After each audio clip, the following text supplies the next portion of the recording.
তো এই গল্পের শুরুতে আমরা একটা জাহাজ দেখতে পারি, যেখানে কয়েক হাজার মানুষ জার্নি করছিল। আজকে 31st নাইট ছিল, যে জন্য সবাই সেই রাতটাকে উপভোগ করার চেষ্টা করছিল। সমস্ত জায়গায় পার্টি হচ্ছিল, কেউ নাচ গান করে উপভোগ করছিল, কেউ গেম খেলে রাতটাকে উদযাপন করার চেষ্টা করছিল। তবে এখানের কেউই জানতো না এই খুশি খুব শীঘ্রই শেষ হয়ে যাবে, কারণ একটু পরে তাদের সঙ্গে যা হতে যাচ্ছে সেটা তাদের সমস্ত খুশি ধ্বংস করে দেবে। একটু পরে শিপের ক্যাপ্টেন দেখতে পারে তাদের জাহাজের দিকে কোনো একটা জিনিস ধেয়ে আসছে। এই জন্য যখন সে দূরবীন দিয়ে চেক করে, তখন সে পুরোপুরি শক্ট হয়ে যায়। সে দেখতে পারে একটা বিশাল বড় ঢেউ তাদের জাহাজের দিকে আসছিল। এটা দেখার পরে এখানে সবাই অনেক বেশি ভয় পেয়ে যায়। এই জন্য তারা দ্রুত জাহাজটাকে ঘোরানোর চেষ্টা করছিল। তবে এত দ্রুত একটা জাহাজ কোনোভাবেই ঘোরানো সম্ভব না, এই জন্য তাদের কাছে অন্য কোনো অপশন ছিল না।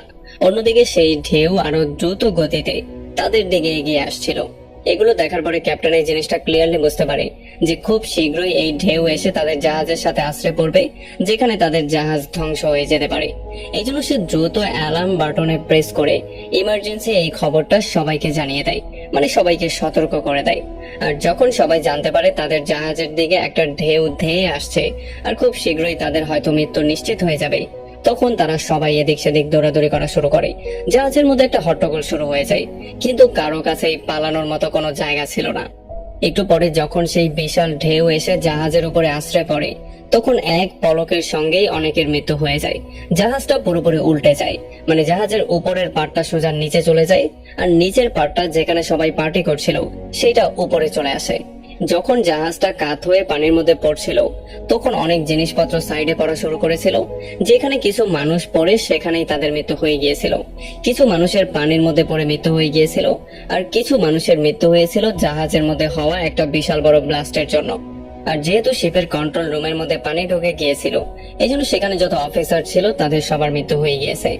এরপরে আমরা হল রুমের সিন দেখতে পারি, যেখানে সবাই অনেক বেশি আপসেট হয়েছিল, কারণ তাদের মধ্যে অনেকেই তাদের আত্মীয় স্বজনকে হারিয়ে ফেলেছে।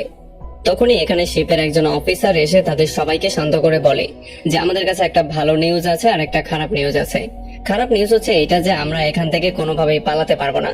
একটা সুনামির বিশাল বড় ঢেউ এসে আমাদের শিপকে আক্রমণ করেছিল, যেই জন্য আমাদের শিপটা পুরো উল্টে গিয়েছে।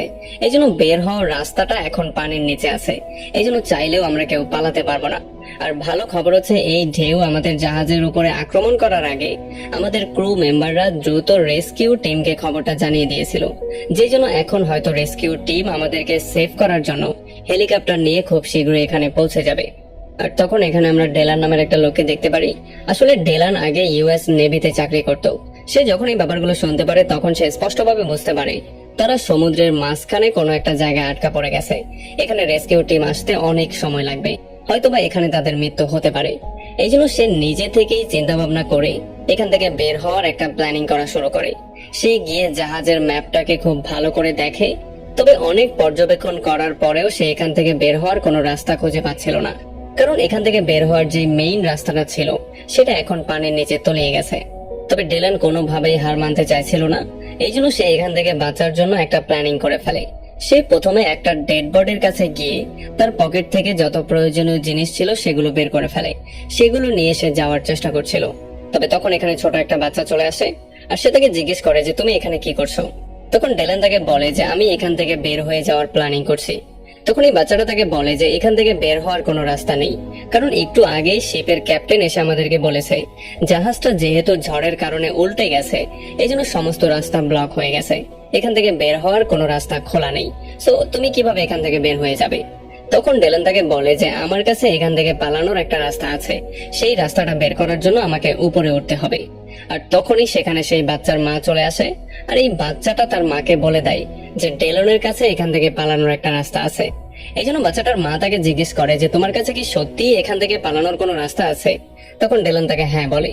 তবে তখনই এখানে একজন বিজনেসম্যান আর একজন বৃদ্ধ চলে আসে। তারা দুজনও জেনে ফেলে ডেলনের কাছে বের হওয়ার একটা রাস্তা আছে। তখন এই বৃদ্ধ লোকটা ডেলনকে বলে যে আমি একজন আর্কিটেক্ট, আমি খুব ভালো করে জানি এই জাহাজটা কিভাবে ডিজাইন করা হয়েছে।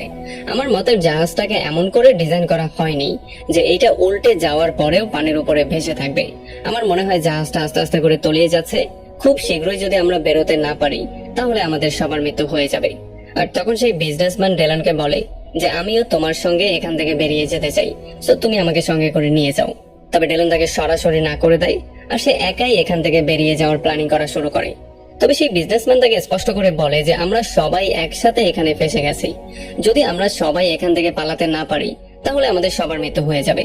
তুমি একা চাইলেও এখান থেকে বেরোতে পারবে না, আমাদের কারো না কারো সাহায্য তোমার অবশ্যই লাগবে। আর বিজনেসম্যানের কথার সাথে বাকি সবাইও একমত পোষণ করে। এই জন্য ডেলন বাধ্য হয়ে তাদের সবাইকে তার সঙ্গে নিতে রাজি হয়ে যায়। এরপরে সেই বিজনেসম্যান শিপের একজন ওয়েটারকে ডেকে জিজ্ঞেস করে এখান থেকে উপরে যাওয়ার রাস্তাটা কোন দিকে। তখন এই ওয়েটার তাকে স্পষ্ট করে বলে যে শিপের ক্যাপ্টেনরা আমাকে স্পষ্ট করে না করে দিয়েছে যাতে করে আমি উপরে যাওয়ার রাস্তা কাউকে না বলি, কারণ সেই রাস্তাটা খুবই ভয়ঙ্কর, সেখানে গেলে তোমাদের মৃত্যু হতে পারে। তবে তখন এই বিজনেসম্যান তাকে বলে যে তুমি পুরো 1 বছরে যত টাকা ইনকাম করো আমি তার চেয়েও 3 ডাবল টাকা তোমাকে দেব। আর এইগুলো শোনার পরে সেই ওয়েটার তাদেরকে রাস্তা দেখাতে রাজি হয়ে যায়। এখন তারা সবাই মিলে উপরের দিকে ওঠা শুরু করে। আসলে তারা সবাই সেই বড় বড় পাখাগুলোর দিকে যেতে চাইছিল যেগুলোর মাধ্যমে শিপ চালানো হয়, কারণ এখন এখান থেকে বের হওয়ার শুধুমাত্র তাদের কাছে একটাই অপশন ছিল। তখন শিপের অফিসাররাও তাদেরকে উপরে উঠতে দেখতে পারে। এই জন্য শিপের অফিসাররা বলে যে তারা হচ্ছে একটা বেকুব, তারা শুধু শুধু উপরে যাওয়ার চেষ্টা করছে কারণ সেখানে তাদের জন্য মৃত্যু অপেক্ষা করছে। কিন্তু এই অফিসারও জানতো না যে যেহেতু শিপটা আস্তে আস্তে করে পানির নিচে তলিয়ে যাচ্ছে, খুব শীঘ্রই হয়তোবা হলের ভেতরেও পানি চলে আসতে পারে, আর এমনটা হলে তাদের সবার মৃত্যু এমনিতেই নিশ্চিত হয়ে যাবে। এরপরে অফিসাররা গার্ডদেরকে সমস্ত দরজাগুলো বন্ধ করে দেওয়ার জন্য বলে যাতে করে ভেতরে কোনো পানি আসতে না পারে, আর যারা উপরে গিয়েছে তারাও যেন ভেতরে ঢুকতে না পারে। অন্যদিকে যখন তারা সবাই সামনের দিকে যাচ্ছিল তখন তারা এখানে অনেকগুলো ডেড বডি দেখতে পারে, যেগুলো দেখে তারা অনেক বেশি ভয় পেয়ে যায়। তবে তবুও অনেকটা সামনে যাওয়ার পরে তারা দেখতে পারে আশেপাশের সমস্ত জিনিস এলোমেলো অবস্থায় পড়ে থাকার জন্য সমস্ত রাস্তাগুলো ব্লক হয়ে গেছে, তারা চাইলেও আর সামনের দিকে যেতে পারতো না। এই জন্য বাধ্য হয়ে তারা একটা লিফটের দরজা জোর করে টেনে খোলে। তারা দেখতে পারে লিফট পুরোপুরি নষ্ট হয়ে গিয়েছিল আর লিফট উপরে আটকা পড়ে গিয়েছিল। এই জন্য এখন তাদের কাছে অপশন হচ্ছে লিফটের উল্টো পাশের দরজাটা খুলে যে কোনো মূল্যে সেখান দিয়ে বেরিয়ে যাওয়া। এটা করার জন্য তারা একটা বড় লোহার বেঞ্চের সাহায্যে লিফটের মাঝখানে একটা রাস্তা বানিয়ে ফেলে। এখন লিফটের সেই দরজাটা খোলার জন্য প্রথমে ডেলেন সামনে যায়, সেই গিয়ে লিফটের দরজা খোলার চেষ্টা করে, কিন্তু অনেক চেষ্টা করার পরেও সে দরজা খুলতে পারছিল না। আর তখনই তার নজর পড়ে উপরের ফ্লোরের উপরে। সে দেখতে পারে সেখানে লিফটের দরজাটা কিছুটা খোলা ছিল। এই জন্য সেখানে পৌঁছানোর জন্য সে প্রথমে সেই বৃদ্ধ লোকটাকে ডেকে আনে। এরপর তার ঘাড়ের উপর ভর করে সে সেই সেকেন্ড ফ্লোরে চলে যায়। এরপর সে এক এক করে সবাইকে সেকেন্ড ফ্লোরে নিয়ে যায়। তবে এখন লাস্টে শুধুমাত্র বৃদ্ধ লোকটা আর সেই ওয়েটার ছিল। এই ওয়েটার বৃদ্ধ লোকটাকে বলে যে প্রথমে তুমি যাও, এরপরে আমি এখান থেকে যে কোনো মূল্যে চলে যাব। তবে ওয়েটার এটা জানতো না যে এইটাই তার জীবনের সবচেয়ে বড় ভুল সিদ্ধান্ত ছিল। যখন সে বৃদ্ধকে ঘাড়ের উপরে ভর করিয়ে উপরের দিকে ওঠানোর চেষ্টা করছিল তখন আমরা দেখতে পারি উপরের লিফটটা আস্তে আস্তে করে নড়াচড়া শুরু করেছিল, মানে সেটাও লুজ হয়ে গিয়েছিল, সেটা যে কোনো সময় নিচের দিকে পড়তে পারত। এটা দেখার পরে তারা সবাই অনেক বেশি ভয় পেয়ে যায়। এই জন্য তারা তাড়াহুড়ো করে উপরের দিকে ওঠার চেষ্টা করে। আর তখনই সেই ওয়েটারের পায়ের নিচ থেকে সেই লোহার বেঞ্চটা নিচে পড়ে যায়, যেই জন্য তারা দুজন এখন হাওয়ার মধ্যে ঝোলা শুরু করে। ওয়েটার সেই বৃদ্ধর পা শক্ত করে ধরে জোরে জোরে চিৎকার করা শুরু করে। তবে তখন উপরের সেই লিফটটা আস্তে আস্তে করে লুজ হয়ে নিচের দিকে পড়ার জন্য প্রস্তুতি নিচ্ছিল। ডেলেন আর বাকি সবাই চেষ্টা করছিল যত দ্রুত সম্ভব তাদেরকে উপরে তুলে আনতে, কিন্তু যেহেতু তাদের ওজন অনেক বেশি ছিল এই জন্য তারা কোনোভাবেই তাদের দুজনকে একসাথে তুলতে পারছিল না। ডেলেন তাদেরকে স্পষ্ট করে বলে যে তোমাদের দুজনকে আমি একসাথে কোনোভাবেই তুলতে পারবো না। এই জন্য সে বৃদ্ধকে পরামর্শ দিয়ে বলে যে যদি তুমি ওয়েটারকে নিজের থেকে যে কোনোভাবে আলাদা করতে না পারো তাহলে তোমাদের দুজনকেই ছেড়ে দিতে হবে, এছাড়া অন্য কোনো অপশন আমাদের কাছে নেই। তবে এটা শোনার পরে ওয়েটার চিৎকার করে করে তাদেরকে রিকোয়েস্ট করে বলে যে প্লিজ আমাকে ফেলে দিও না, কিন্তু এই বৃদ্ধ না চাইতেও সেই ওয়েটারকে লাথি মেরে নিচে ফেলে দিতে হয়। ওয়েটার নিচে পড়ে যাওয়ার পরে ডেলেন দ্রুত এই বৃদ্ধকে টেনে মধ্যে নিয়ে আসে। আর তখনই উপরে থাকা সেই লিফটটা অনেক স্পিডে নিচের দিকে পড়া শুরু করে, আর সেইটা এত জোরে নিচে এসে আঘাত করে যেই জন্য জাহাজের মধ্যে বিশাল বড় একটা ব্লাস্ট হয়ে যায়। এখন আগুন থেকে বাঁচার জন্য তারা দ্রুত লিফটের দরজা বন্ধ করে দেয়, যেই জন্য কোনো রকমে তাদের জীবন সেভ হয়ে যায়।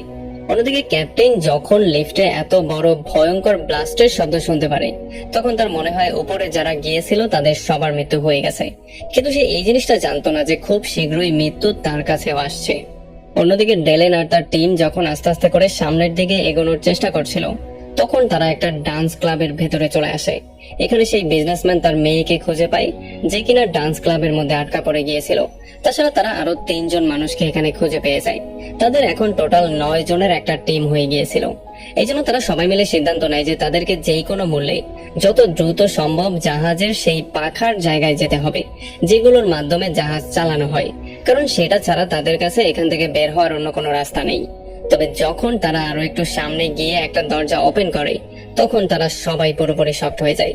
তারা দেখতে পারে সমস্ত রাস্তা ব্লক ছিল, তাছাড়া নিচের ফ্লোর পানিতে ভরে গিয়েছিল, মানে যাওয়ার মতো কোনো রাস্তা তাদের কাছে খোলা ছিল না। তো এখন যদি তাদেরকে জাহাজের ওই পারে যেতে হয়, তাহলে তাদের কাছে শুধুমাত্র একটাই অপশন ছিল, সেটা হচ্ছে লিফটের ভাঙা রেলিং। এই জন্য তারা রেলিং বেয়ে বেয়ে এক এক করে সামনের দিকে যাওয়া শুরু করে। এমন করে তারা 5 জন এই পারে চলে আসে। এরপরে যখন ছোট বাচ্চাটার পালা ছিল, তখন সেই বিজনেসম্যান ছোট বাচ্চাকে বলে, আসো এখন তোমার পালা। কিন্তু তখন একটা মাতাল এসে বলে যে না, এখন আমি যাব, কারণ তোমাদের উপরে বিশ্বাস করা যায় না, তোমরা হয়তো আমাকে ফেলে রেখে চলে যাবে। এতটুকু বলে সে রেলিং বেয়ে যখন মাঝপথে আসে, তখনই তার পা পিছলে যায়, যেই জন্য তার হাত থেকে তার মদের বোতল পড়ে যায়। এই জন্য সে মাঝখানে দাঁড়িয়ে চিৎকার করা শুরু করে। আর তখনই জাহাজের ইঞ্জিন উপর থেকে খুলে সোজা তার মাথার উপরে পড়ে, যেই জন্য লিফটের রেলিং ভেঙে 2 টুকরো হয়ে যায়। আর ইঞ্জিনের নিচে চাপা পড়ার জন্য সেই মদখোরের সেখানেই মৃত্যু হয়ে যায়। আর যেই ফুটো দিয়ে ইঞ্জিনটা নিচে পড়েছিল, সেখান থেকে অনেক স্পিডে তেল পড়া শুরু করে। আর যেহেতু ইঞ্জিন পড়ার জন্য অলরেডি আগুন লেগেছিল, এই জন্য এখানে বিশাল বড় একটা ব্লাস্ট হয়ে যায়। আর তারা কোনো রকমে দৌড়ে আগুন থেকে নিজেদেরকে সেভ করে। তো এখন এগুলো দেখার পরে তারা সবাই অনেক বেশি ভয় পেয়ে যায়, কারণ সেই লিফটের রেলিংটা ভেঙে গিয়েছিল, তাছাড়া নিচে আগুন লেগে গিয়েছিল। তাদের কাছে অন্য সাইডে যাওয়ার মতো অন্য কোনো রাস্তা ছিল না। আর যদি তারা সময় মতো অন্য সাইডে যেতে না পারে, তাহলে হয়তো এখানেই তাদেরকে মরতে হবে। এই জন্য তারা অনেক বেশি ভয় পেয়েছিল। তবে তখনই ডেলেনের মাথায় একটা আইডিয়া চলে আসে। সে একটা পাইপকে জাহাজের রেলিং এর সঙ্গে বেঁধে সেটা ধরে সোজা পানির মধ্যে লাফ দেয়, আর পানির নিচে দিয়ে সাঁতরে এই পারে আসা শুরু করে।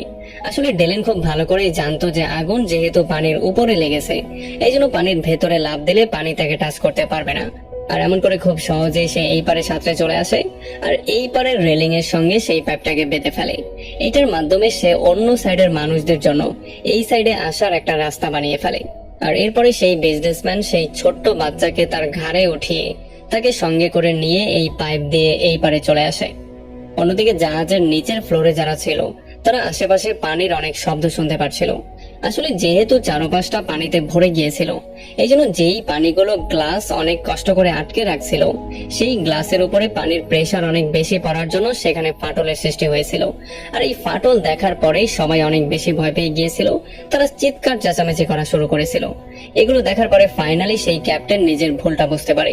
সে বুঝতে পারে এখানে থাকাটা তার সবচেয়ে বড় বোকামি ছিল, কিন্তু এতক্ষণে অনেকটা দেরি হয়ে গিয়েছিল। গ্লাসগুলো ভেঙে পানির মধ্যে আসা শুরু করে, আর নিচে যত মানুষ ছিল তাদের উপরে আশ্রয় পড়ে। এমন করেই নিচের ফ্লোরে যারা ছিল তাদের সবার মৃত্যু হয়ে যায়। আর নিচের ফ্লোরের সবার চিৎকার উপরে দাঁড়িয়ে থাকা সেই 8 জনও খুব ভালো করে শুনতে পারে। আর দাঁড়িয়ে দাঁড়িয়ে তারা এটাই চিন্তা করছিল যে সেখান থেকে বের হয়ে উপরে আসার সিদ্ধান্তটা তাদের জন্য সঠিক সিদ্ধান্ত ছিল। যদি তারা ক্যাপ্টেনের কথা শুনে নিচেই রয়ে যেত, তাহলে হয়তো এখনই তাদেরকে মরতে হতো।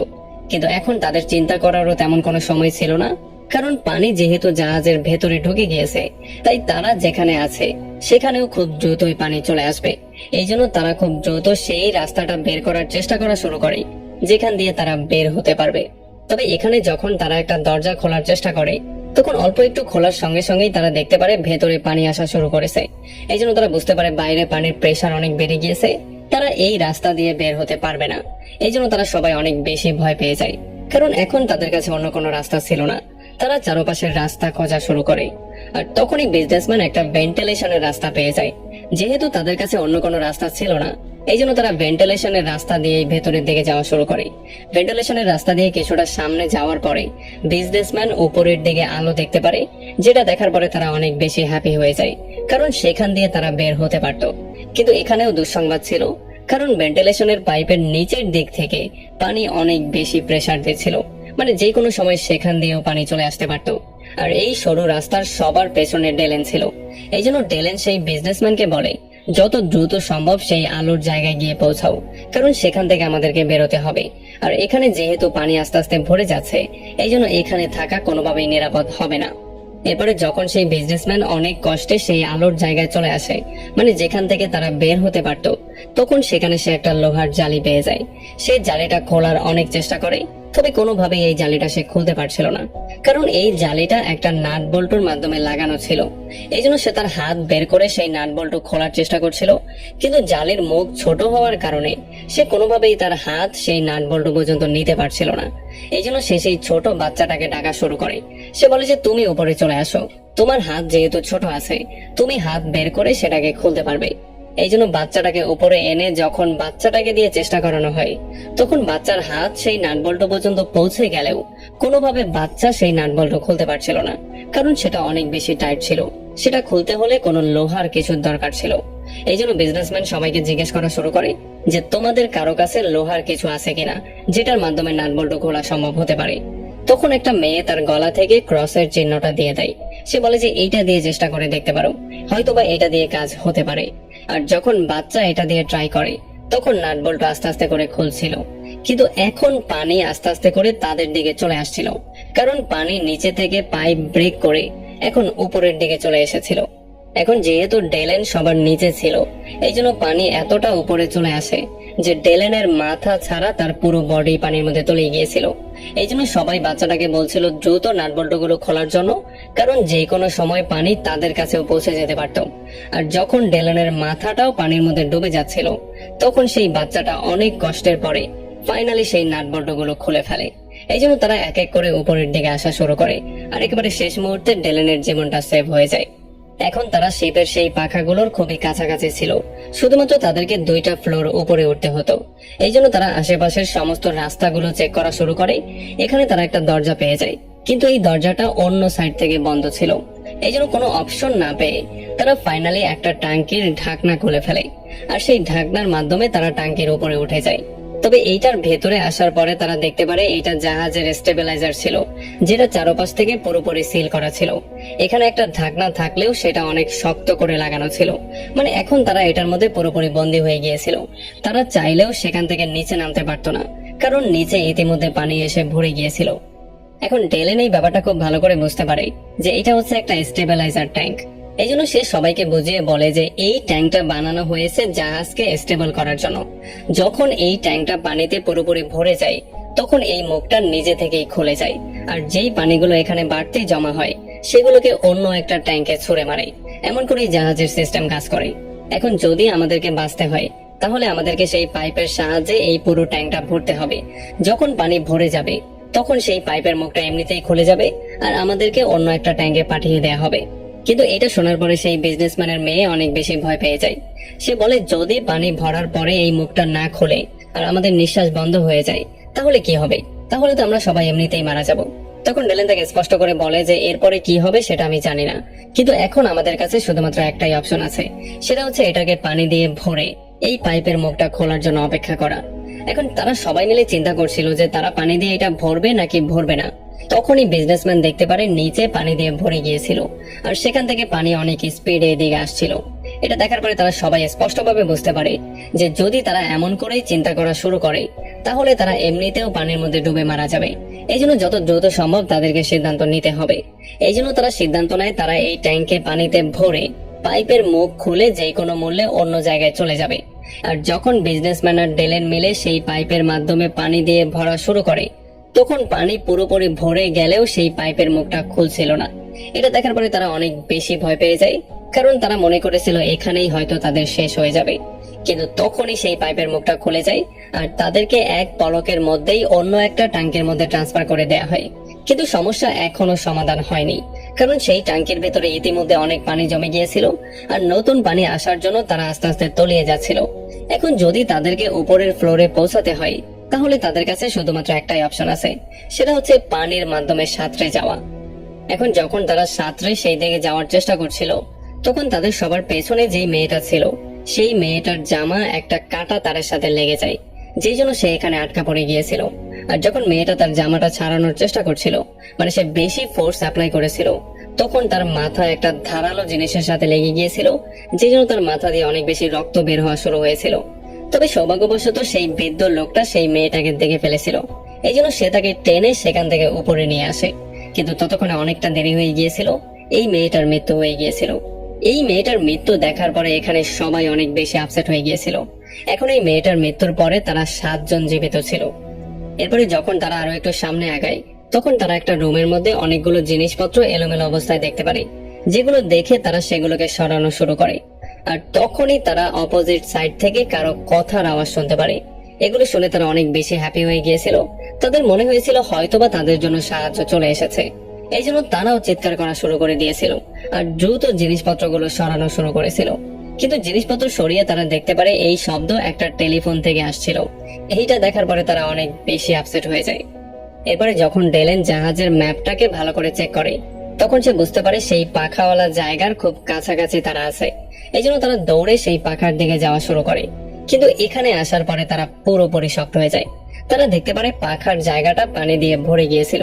এই জন্য তারা সবাই অনেক বেশি আপসেট হয়ে যায়, কারণ তারা যেখান দিয়ে বের হওয়ার জন্য এত কষ্ট করেছে সেই জায়গাটাই পানিতে ভরা ছিল। মানে তাদের বের হওয়ার আর অন্য কোনো অপশন নেই।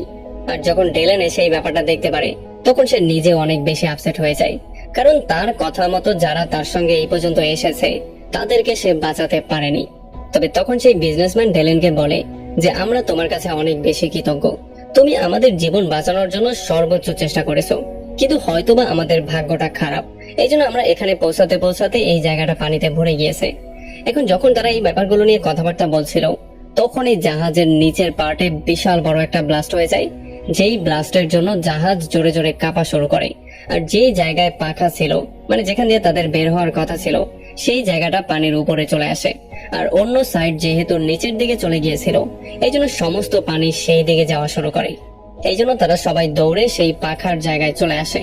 তবে এখানে যখন সেই বিদ্যুৎ দৌড়ে পাখার মুখটা ওপেন করে, তখন বাইরে বাতাসের প্রেসার অনেক বেশি থাকার জন্য সেই পাখাটা বিদ্যুৎ মুখে জোরে একটা বাড়ি মারে, যে জন্য বিদ্যুৎ নিচে পড়ে তার সেখানেই মৃত্যু হয়ে যায়। আর এরপরে যখন সেই বিজনেসম্যান সেই গর্ত দিয়ে লাইট মেরে ভালো করে চেক করে, তখন সে দেখতে পারে এই পাখাগুলো সোজা ঘোরার জায়গায় উল্টো দিকে ঘুরছে। মানে বাইরে বাতাসের প্রেসার অনেক বেশি ছিল, যেই বাতাস ভেতরে আসার জন্য পাখাগুলো উল্টো দিকে ঘুরছে। যদি তারা এমন অবস্থায় পাখার কাছেও যায়, তাহলেও বাতাসের ফোর্সের কারণে তাদের সবাইকে নিচে ঠেলে ফেলে দেয়া হবে। এখন পাখার এত কাছাকাছি আসার পরে তারা কোনোভাবেই ফেরত যেতে চাইছিল না। এই জন্য যখন তারা বোর্ডে ইনস্ট্রাকশন চেক করে, তখন তারা জানতে পারে এই পাখাগুলোকে কন্ট্রোল রুম থেকে বন্ধ করা সম্ভব। এটা জানার পরে তারা ভাবে যে কন্ট্রোল রুম থেকে যদি পাখাগুলো বন্ধ করা যায়, তাহলে হয়তো তারা বেরিয়ে যেতে পারবে। তবে সেই কন্ট্রোল রুম ছিল অনেক দূরে, মানে এখান থেকে 150 ফিট নিচে। এই পানির ভেতর দিয়ে সেই পর্যন্ত গিয়ে কেউ জীবিত ব্যাক করতে পারবে না। এই জন্য সেখানে যাওয়া মানে মৃত্যুকে দাওয়াত দেওয়া। তবে সেই বিজনেসম্যান স্পষ্ট করে সবাইকে বলে যে আমাকে সেখানে অবশ্যই যেতে হবে, নয়তোবা আমাদের সবার মৃত্যু হয়ে যাবে। এটা বলে যখন সেই বিজনেসম্যান সেদিকে যাওয়ার প্রিপারেশন নেওয়া শুরু করে, তখন সেই বিজনেসম্যানের মেয়ের বয়ফ্রেন্ড তাকে বলে যে আপনি সেখানে যাবেন না, আমাকে সেখানে যেতে দিন, কারণ আমি তুলনামূলক আপনার চেয়ে অনেক ইয়াং আছি, আমি সেখানে দম বন্ধ করে গিয়ে আবার ফেরত আসতে পারবো। তবে এইটা শোনার পরে বিজনেসম্যানের মেয়ে জোরে জোরে কান্না করা শুরু করে, কারণ সেটা খুব ভালো করেই জানতো যে সেই পর্যন্ত পানির নিচ দিয়ে গিয়ে কোনো মানুষই ফেরত আসতে পারবে না। এই জন্য সে কোনোভাবেই তার বয়ফ্রেন্ডকে হারাতে চাইছিল না, না তার বাবাকে হারাতে চাইছিল। এই জন্য সে জোরে জোরে কান্নাকাটি করছিল। কিন্তু তখন তার বয়ফ্রেন্ড তার কাছে এসে তাকে সান্ত্বনা দেওয়া শুরু করে। সে তাকে বলে যে আমি সেখানে অবশ্যই যাব এবং ফিরেও আসবো, আমার কোনো ক্ষতি হবে না।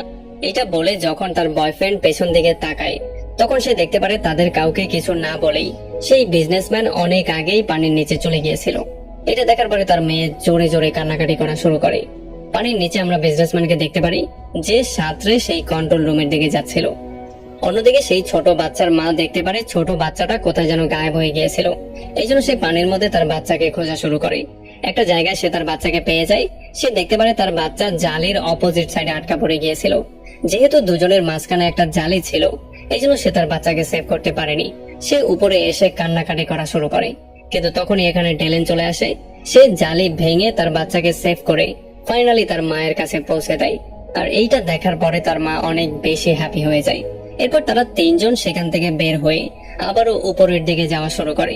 অন্যদিকে আমরা সেই বিজনেসম্যানকে দেখতে পারি যে পানির নিচে দিয়ে সাঁতরাতে সাঁতরাতে সেই কন্ট্রোল রুমে চলে আসে। তবে এখানে এসে সে দেখতে পারে যে সুইচের মাধ্যমে পাখা বন্ধ করা যায় সেই সুইচটা ভেঙে গিয়েছে। এটা দেখার পরে সে অনেক বেশি আপসেট হয়ে যায়, কারণ এত দূর আসার পরেও সে কোনোভাবে সফল হতে পারছিল না। এই জন্য সে পাগলের মতো বিহেভ করা শুরু করে। কিন্তু এতক্ষণ পানির নিচে থাকার জন্য তার নিঃশ্বাস নিতে অনেক কষ্ট হচ্ছিল, এই জন্য সে ছটফট করা শুরু করে। আর একটা পর্যায়ে যখন সে একেবারে মৃত্যুর দ্বার প্রান্তে চলে গিয়েছিল, তখনই তার নজর পড়ে সেই বাটনের উপরে যেটার মাধ্যমে পাখাকে রিভার্সে ঘোরানো যাবে। এই জন্য একেবারে মৃত্যুর আগ মুহূর্তে সে সেই বাটনে প্রেস করে দেয়, যে জন্য পাখা উল্টোর জায়গায় সোজা ঘোরা শুরু করে। আর তখনই নিঃশ্বাস না নিতে পেরে এই বিজনেসম্যানের এখানেই মৃত্যু হয়ে যায়। মানে বিজনেসম্যান তার সঙ্গীদেরকে বাঁচানোর জন্য নিজের জীবন স্যাক্রিফাইস করে দিয়েছে। অন্যদিকে উপরে থাকা সবাই বাতাসের মধ্যে পার্থক্য অনুভব করা শুরু করে। এই জন্য যখন তারা ভালো করে পাখার দিকে তাকায়, তখন তারা বুঝতে পারে পাখা এখন বাতাস ভেতরের দিকে না, বরং বাইরের দিকে নিচ্ছে। এই জন্য তারা বুঝতে পারে না যে বিজনেসম্যান এখনো কেন পাখাটা বন্ধ করছে না। আর যখন তারা ভালো করে মনোযোগ দিয়ে পাখার দিকে তাকায়, তখন তারা বুঝতে পারে পাখাটা এখন রিভার্সের জায়গায় সোজা ঘুরছে। এটা দেখার পরে তারা আরো বেশি টেনশনে পড়ে যায়। তারা বুঝতে পারে না বিজনেসম্যান কেন পাখাটাকে রিভার্সের জায়গায় সোজা করেছে, সে কেন পাখাটা বন্ধ করেনি। কারণ পাখা বন্ধ না করার কারণ এখনো তারা জানতে পারেনি। পাখাটা এখন সোজা ঘুরলেও যদি এখনো তারা পাখাটার কাছে গিয়ে পৌঁছায়, তাহলে পাখা তাদেরকে টুকরো টুকরো করে ফেলবে। আর তখনই ডেলেনের মাথায় একটা বুদ্ধি চলে আসে। ডেলেন বুঝতে পারে সেই বিজনেসম্যান কেন পাখাগুলোকে রিভার্সের জায়গায় সোজা করে ঘুরিয়ে দিয়েছিল, মানে মৃত্যুর ঠিক আগ মুহূর্তে সে কেন এই কাজটা করেছিল। এই জন্য সে গিয়ে সেই ছেলেটাকে বলে যে যদি আমরা পাখার দিকে বড় বড় জিনিস ছুঁড়ে মারি, তাহলে হয়তোবা সেগুলোর প্রভাবের জন্য পাখা থেমে যেতে পারে। আর যেহেতু এই আইডিয়াটা সেই ছেলেটার পছন্দ হয়, এই জন্য সেই ছেলেটা তাকে একটা বড় গ্যাসের সিলিন্ডার দেয়। যখন ডেলেন সেই সিলিন্ডারটা পাখার দিকে ছুঁড়ে মারে, তখন একটা বিশাল বড় ব্লাস্ট হয়ে যায়, যেই ব্লাস্টের জন্য জাহাজের দুই দিক দিয়ে আগুন বের হওয়া শুরু হয়। আর আগুন থামার পরে তারা দেখতে পারে পাখাগুলো বন্ধ হয়ে গিয়েছিল। এরপরে তারা সবাই মিলে আস্তে আস্তে করে সেই পাখার দিকে যাওয়া শুরু করে। তবে সেই বিজনেসম্যানের মেয়ে এখনো সেখানে তার বাবার জন্য অপেক্ষা করছিল। তার আশা ছিল হয়তোবা তার বাবা ফিরে আসবে, কিন্তু সে জানতো না তার বাবার মৃত্যু ইতিমধ্যে হয়ে গেছে। তখন এখানে তার বয়ফ্রেন্ড আসে, সে তাকে বলে যে তোমার বাবার মৃত্যু হয়ে গেছে, তুমি শুধু শুধু এখানে তার জন্য অপেক্ষা করো না। এখানে অপেক্ষা করে কোনো লাভ হবে না, এখানে অপেক্ষা করলে উল্টো তোমার মৃত্যু হয়ে যাবে। এই জন্য তার বয়ফ্রেন্ডের কথা শুনে সেও ফাইনালি এখান থেকে যাওয়ার সিদ্ধান্ত নেয়। তারা সবাই সেই পাখার কাছে চলে আসে, আর এখান থেকে সবাই সমুদ্রের মধ্যে এক এক করে লাফ দেয়। এরপর তারা সবাই একটা ছোট বোটে উঠে যায়। তবে তখনই সেই বড় শিপটা তাদের দিকে পড়া শুরু করে। এটা দেখার পরে তারা অনেক বেশি ভয় পেয়ে যায়। এই জন্য তারা দ্রুত বইটার সাহায্যে তাদের বোটকে দূরে নেওয়ার চেষ্টা করে। একটু পরে তারা শিপ থেকে অনেক দূরে চলে আসে, আর ফাইনালি তাদের চোখের সামনে সেই বড় শিপটা সমুদ্রের নিচে তলিয়ে যায়। আর তখনই তারা হেলিকপ্টারের শব্দ শুনতে পারে। এই জন্য তারা জোরে জোরে চিৎকার চেঁচামেচি করা শুরু করে। কিন্তু রাত অনেক গভীর হওয়ার জন্য হেলিকপ্টার তাদেরকে দেখতে পারছিল না। আর তখনই ডেলেন একটা ফ্লেয়ার গান দিয়ে শুট করে, আর এই ফ্লেয়ার গানের আলোর জন্য হেলিকপ্টার খুব সহজেই তাদেরকে দেখে ফেলে। এই জন্য খুব সহজেই এসে তাদেরকে সেভ করে নিয়ে যায়। আর এমন একটা ইন্টারেস্টিং পয়েন্টে এই পুরো মুভিটা এখানেই শেষ হয়ে যায়।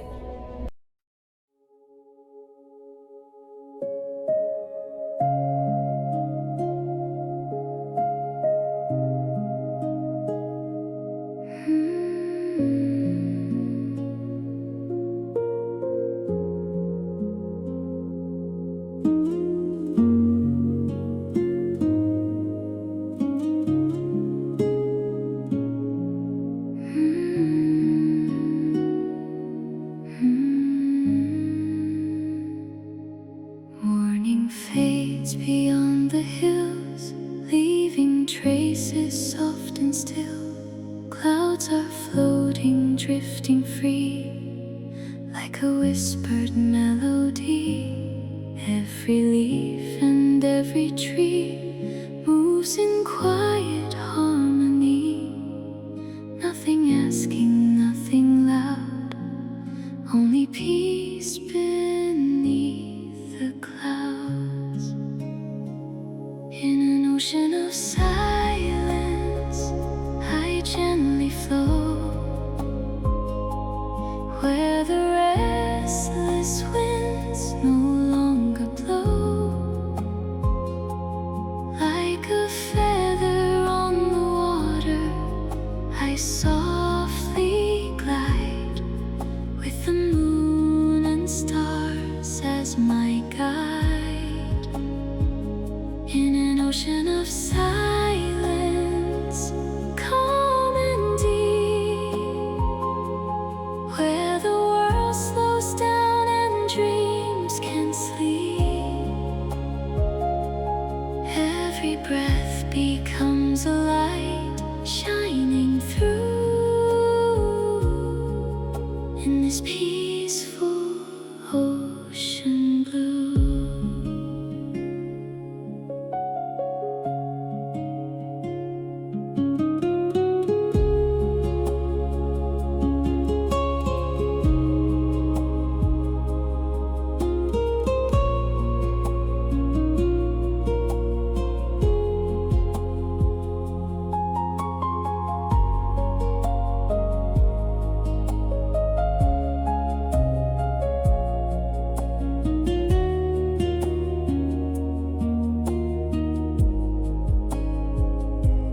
Golden rays begin to fade, painting colors in the shade.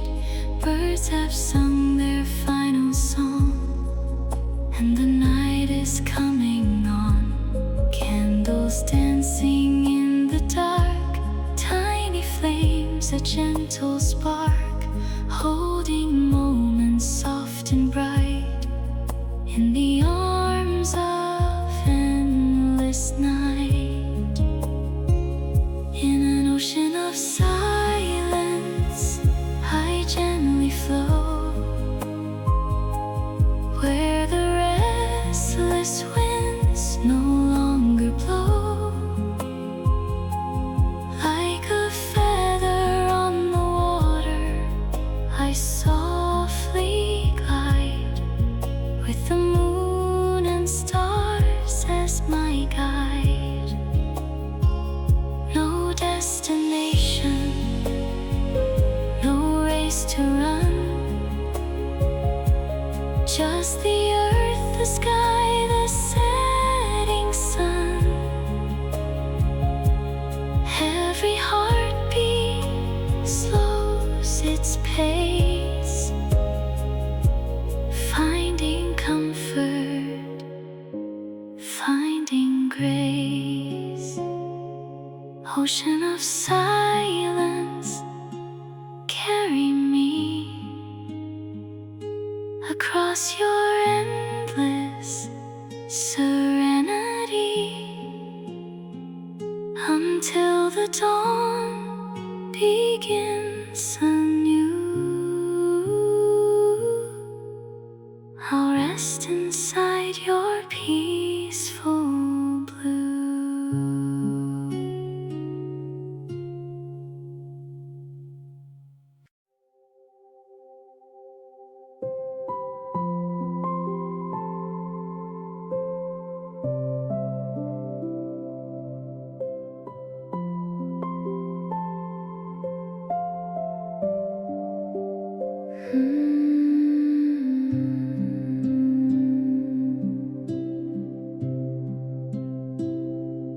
Morning fades beyond the hills, leaving traces soft and still. Clouds are floating, drifting free, like a whispered melody. Every leaf and every tree moves in quiet harmony. Nothing asking, nothing loud, only peace beneath the clouds. In an ocean of silence, I gently flow, where the restless winds no longer blow. Like a feather on the water, I softly glide, with the moon and stars as my guide. In an ocean of silence, calm and deep, where the world slows down and dreams can sleep. Every breath becomes a light shining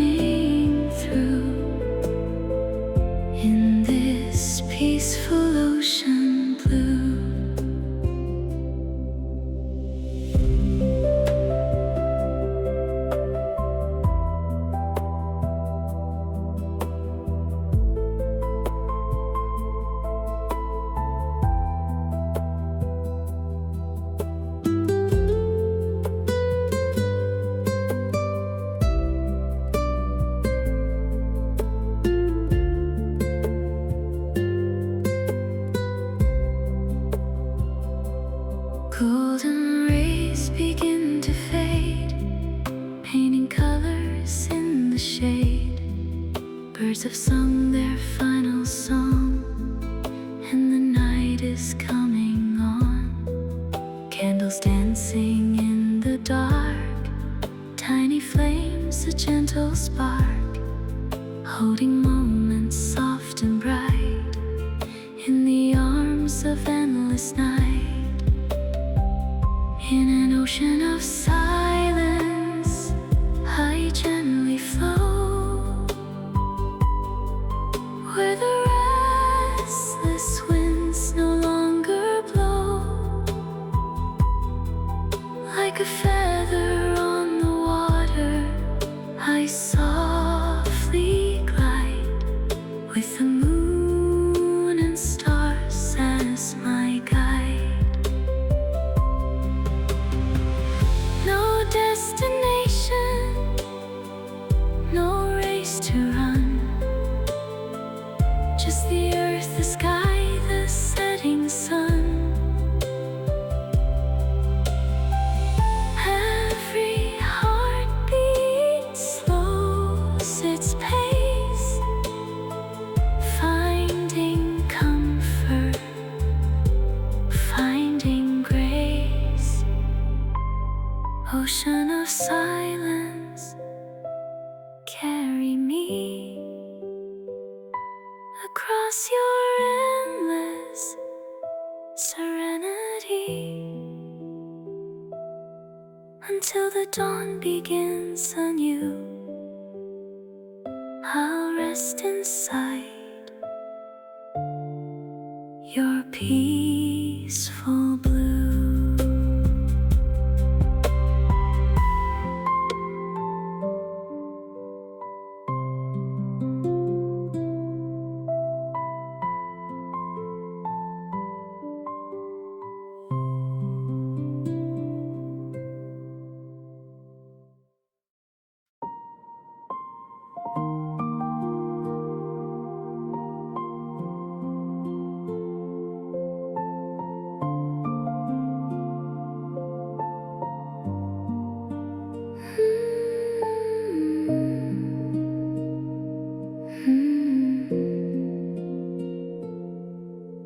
Close your eyes and breathe the night. Let the stars become your light. Leave the noise beyond the shore. You don't have to run anymore. Gentle waves upon the sea, carry all your thoughts for free. Every worry fades away, like a cloud at break of day. Drift with the moon, drift with the tide. Let the quiet pull you inside. Soft as the wind, slow as the blue. The night is singing just for you. Drift with the moon, float through the sky. No need to hurry, no need to try. Wrapped in a dream, peaceful and true. The world grows still around you.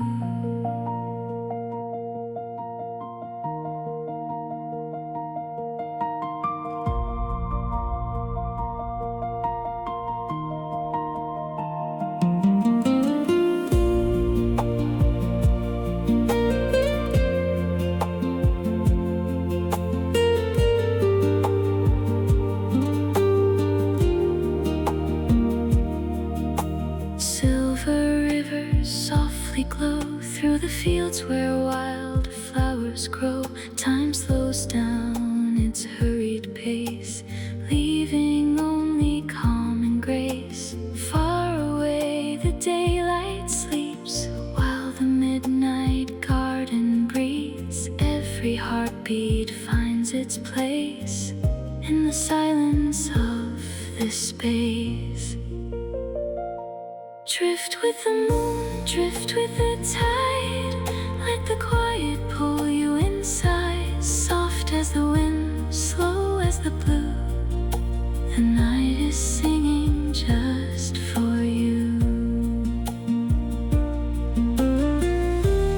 Nothing to chase, nothing to fear. Only the stars drawing near. Like a feather on the stream, you become a gentle dream. Drift with the moon tonight, everything will be alright. Close your eyes, the sky is wide, and peace is waiting by your side.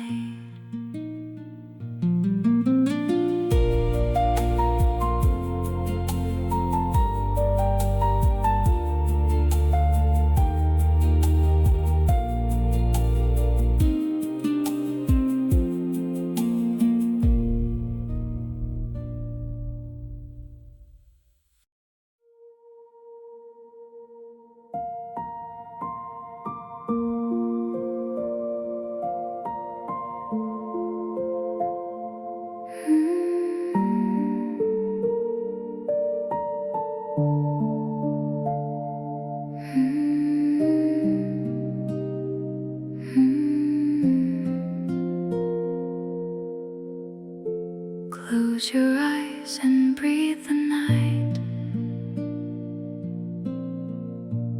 Let the stars become your light. Leave the noise beyond the shore. You don't have to run anymore. Gentle waves upon the sea. Carry all your thoughts for free. Every worry fades away like a cloud at break of day. Drift with the moon, drift with the tide. Let the quiet pull you inside. Soft as the wind, slow as the blue. The night is singing just for you. Drift with the moon, float through the sky. No need to hurry, no need to try. Wrapped in a dream, peaceful and true. The world grows still around you.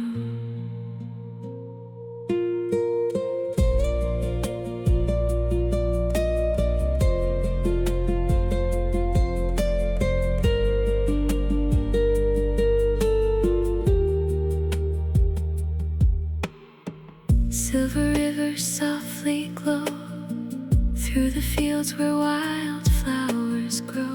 Time slows down its hurried pace, leaving only calm and grace. Far away the daylight sleeps, while the midnight garden breathes. Every heartbeat finds its place in the silence of this space.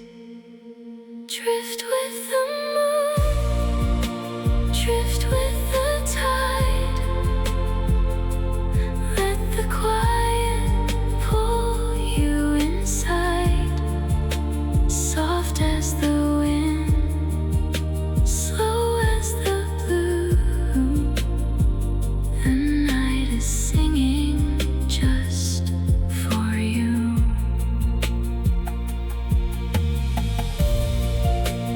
Mm-hmm.